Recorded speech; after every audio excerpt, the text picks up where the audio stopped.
Yeah, let's get it. All right, so there's just a couple things that I've been doing this week that I figured these things are very easy to implement into your life. So I figured I would share these things because, yeah, they're just super easy things to do. Unemployment numbers seem to be surging, so people are going back to work. People can do direct deposits. So anyways, these are 5 things that I think that people can do to help their financial situation. Thanks for the great response on the videos, the video yesterday, and also the video with my parents. Anyways, we have got some stuff to get through, so let's just get right into it. Today we're going to go over number 1, reducing waste and selling things that you don't need. So I made a vlog about this last weekend, but I didn't actually end up releasing it because it was just me making the vlog and I didn't record any audio. But anyways, basically the point behind that was this concept of the rule of 1. So the rule of 1 basically says that you are a lot stronger and there's a lot of power in having one of something. So say 1 pot or 1 pan or 1 microwave or 1 pair of shoes, for example. It gives you a lot less mental clutter, a lot fewer decisions to make. Look at somebody like a Mark Zuckerberg. Basically what I did was I ended up capping out the amount of clothing, the amount of shoes, the amount of just, consumer items basically that I could have. And the rest of them I either sold or got rid of them. Most of them I got rid of them. Some of them I tried to get rid of them, but people insisted on buying them. So that did bring a little bit of money in, but mostly it just brought in some mental clarity. So I capped things at say 5 t-shirts and, 5 workout outfits, which you're looking at one of them right now. I'm about to go run myself into the ground. So, keep me in your thoughts because something bad's about to happen.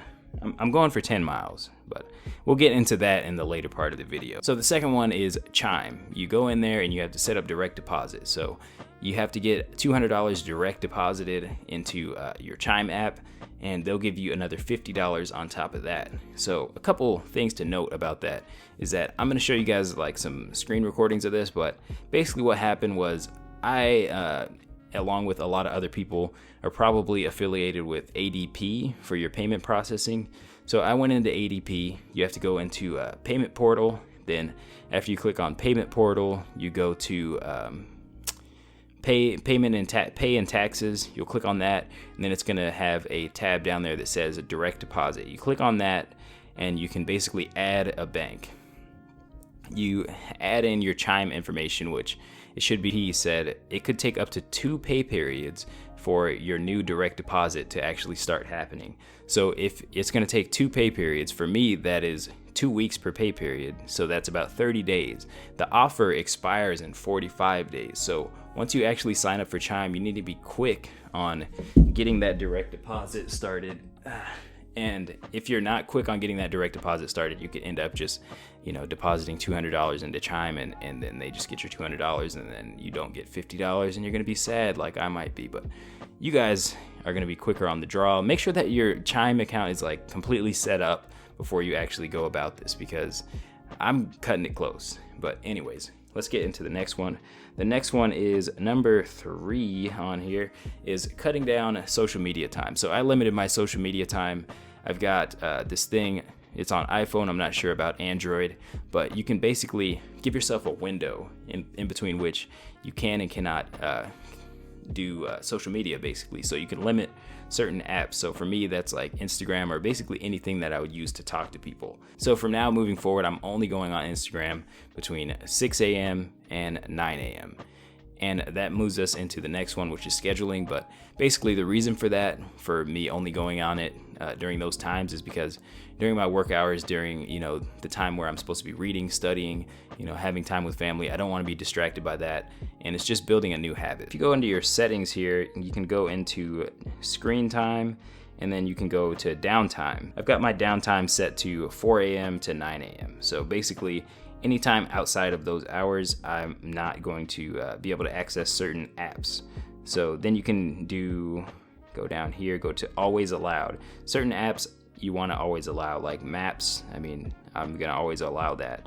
Things like Messenger, things like, DJI Go, which is what I use to fly my drone, Lyft, Uber Eats, things like that. Things that are just, it's not like something that is taking my time away during my working hours. Something that if I need to access it during my working hours, I'm just going to access it because I actually need it during that time. And as you can see in here, if I go into something like Instagram per se, it'll say you've reached your time limit on Instagram. So you can ignore that limit, but what I have done personally is I'm setting myself a 50 push-up penalty. So if I go into one of those apps during my off times, which is anytime outside of 4 a.m. to 9 a.m., I have to do 50 push-ups. So that's a little bit of a deterrent, just a personal thing that I've set up for myself. So that ties into number 4, which is write yourself a schedule. So I've written myself a schedule. It's very rigid, and this kind of there's a societal thing out there that people, generally speaking, they think having a strict schedule is like tyranny or it's not freedom. But really, the way that I think about it is kind of the opposite way, is not having a strict schedule, not sticking to the habits that are going to bring you where you want to in life. That is, not having freedom. Because for me, freedom, it depends on what you want freedom from. For me, I want freedom from, just desires, freedom from distractions, and having those strong habits, having that rigid schedule basically keeps me free from all of those outside detractors. So just to quickly go through my little schedule that I've written out, I've got my time, you could call this 0 hour, my time that I get off work to an hour and a half after work, I'm taking a nap. Hour and 15 after that, I'm doing exercise, cleaning myself off. For 2 hours after that, that's kind of a catch-all right there. It's eat, study, write, family time, read, army, clean house. And then for 4 hours and 15 minutes after that, it's business moves, money moves, and videos. So then we got 4 hours for sleep.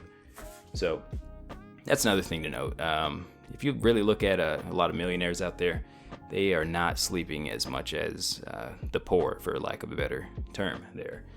And the last one is fill out your census. So filling out the census is pretty important because people need to know, the government needs to know where to send funding. It's billions of dollars of funding that are on the line.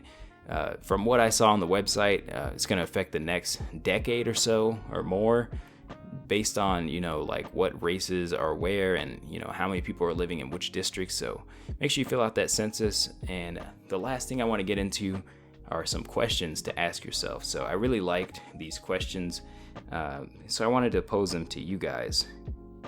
First question is, what would someone who succeeds in your calling do? What would they do?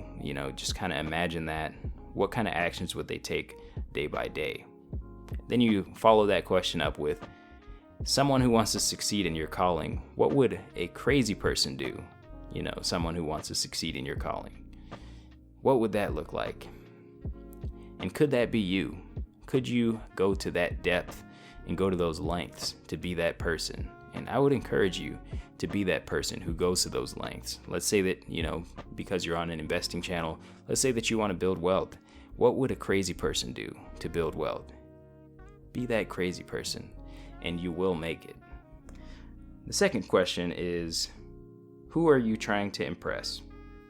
So I've got a little story about that. I had somebody recently say, I told them what I was doing for workout, and they were like, wow, that's impressive. And it kind of hit me in a different way than I'm used to, a compliment hitting me. And it hit me at the time that I was like, you know what? I don't think that we should be trying to impress other people. That's not where the real fulfillment comes from. What we should be trying to do is we should be trying to impress ourselves. So if you're taking action towards your goals or towards your fitness goals or towards your finance goals or towards spiritual goals or towards your family, or towards your husband, wife, whatever, kids, you should be trying to impress yourself, because everything's all relative as far as, impressing someone else. But if you can impress yourself, it means two things. For one, it means you're taking a lot of action in life that you've never taken before. It means that you're growing, and if you're not growing, you're dying. And the second thing that it means is that you are reaching new heights, and you are much more likely to get to your goals. If you are stretching yourself to the maximum, you can be fulfilled in the fact that, look, this is all that I could do. I'm impressing myself, so, what else am I supposed to do? If I really want to get to that goal, what else am I supposed to do if I'm putting out an impressive effort for myself? So as long as we're just out there getting 1% better each day in whatever our desired calling is, whatever we're called to do, that's what really matters. And that's what keeps me happy, keeps me, able to go to sleep at night for my 4 little hours that I typically sleep. So anyways, hopefully you guys like this video. Hopefully you guys like these tips and can take some action on those 5 things, the census, the chime, and all those other things. And I'll see you guys in the next video, and let me know what you guys want to hear about. I haven't really been able to take too many requests from the audience because I didn't have much of an audience until recently, but let me know what you guys would like to see, what you guys would like to hear about. I have plenty of knowledge on certain things that I'd like to share with you guys, but I don't know what you guys want, so I just kind of generally speak on whatever the heck is on my mind. But anyways, I'll see you guys in the next video, and have a good day.